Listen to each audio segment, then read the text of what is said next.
जम्मू कश्मीर बीते 5 साल में काफी बदल चुका है। अब ये राज्य नहीं, केंद्र शासित प्रदेश है। राज्य में 10 साल पहले विधानसभा चुनाव हुए थे। तब इसके पास 2 झंडे थे, एक अपना और एक देश का। इसके पास अनुच्छेद 370 था, जो विशेष अधिकार देता था।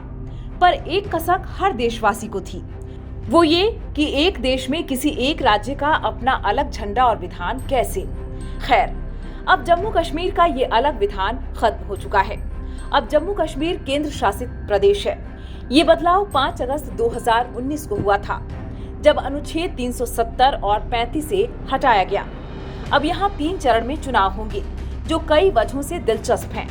कुछ नेताओं के लिए कश्मकश है।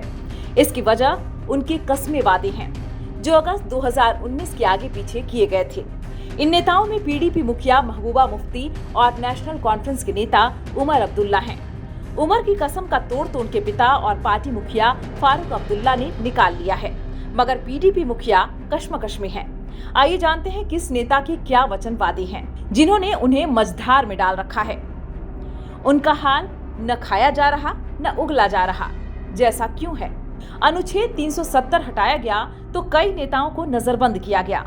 इसमें फारूक अब्दुल्ला, उमर अब्दुल्ला और महबूबा मुफ्ती भी थीं। रिहाई के बाद उमर और महबूबा मुफ्ती दोनों ने कसम खाई कि तब तक विधानसभा चुनाव नहीं लड़ेंगे जब तक जम्मू कश्मीर को फिर से राज्य नहीं बनाया जाएगा। ये कस्में किसी बंद कमरे में नहीं, बल्कि जनता के बीच खाई गई थीं। मतलब जनता इन नेताओं के शब्दों की साक्षी थी। अब इसी जनता की अदालत में उतरने का समय आ चुका है। चुनाव आयोग ने तारीखों का ऐलान कर दिया है। इस ऐलान से पहले उमर अब्दुल्ला के पिता, जो कि पार्टी के मुखिया हैं, उन्होंने बीते दिनों कहा था कि चुनाव लड़ूंगा।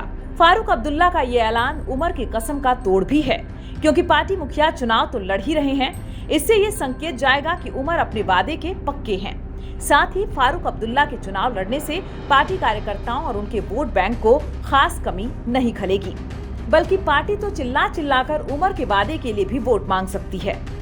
दूसरी तरफ महबूबा मुफ्ती के सामने स्थिति कश्मकश वाली है। वो वादा तोड़कर चुनाव लड़ती हैं, तो उमर चुनावी सभाओं में भारी पड़ सकते हैं। वादे पर कायम रहती हैं, तो पार्टी में उस जोश की कमी रहेगी जो पार्टी के मुखिया के चुनाव लड़ने पर होती है। अब महबूबा भी फारूक की तरह दांव फेंक दें तो कोई हैरानी नहीं। वो अपनी बेटी इल्तिजा को चुनाव लड़ा सकती हैं। बीते कुछ समय से इल्तिजा काफी सक्रिय भी हैं। एलजी प्रशासन की कार्यशैली को लेकर अक्सर सवाल उठाती रहती हैं। हालांकि अभी तक तो पीडीपी मुखिया महबूबा मुफ्ती की सियासी स्थिति पर न खाया जा रहा न उगला जा रहा वाली कहावत सटीक बैठ रही है। घाटी की सियासत के जानकारों का मानना है कि महबूबा इस कश्मकश वाली स्थिति से जल्द बाहर आएंगी। अगर वो ज्यादा देर करती हैं, तो उन्हें ही नुकसान होगा। इसका उन्हें भी भान है। कसम के चक्रव्यूह से निकलने पर मंथन चल रहा है। जल्द ही वो निर्णय लेंगी। जम्मू कश्मीर की 90 सीटों पर 3 चरण में चुनाव होंगे। इसमें 18 सितंबर को पहले, 25 सितंबर को दूसरे और 1 अक्टूबर को तीसरे चरण की वोटिंग होगी।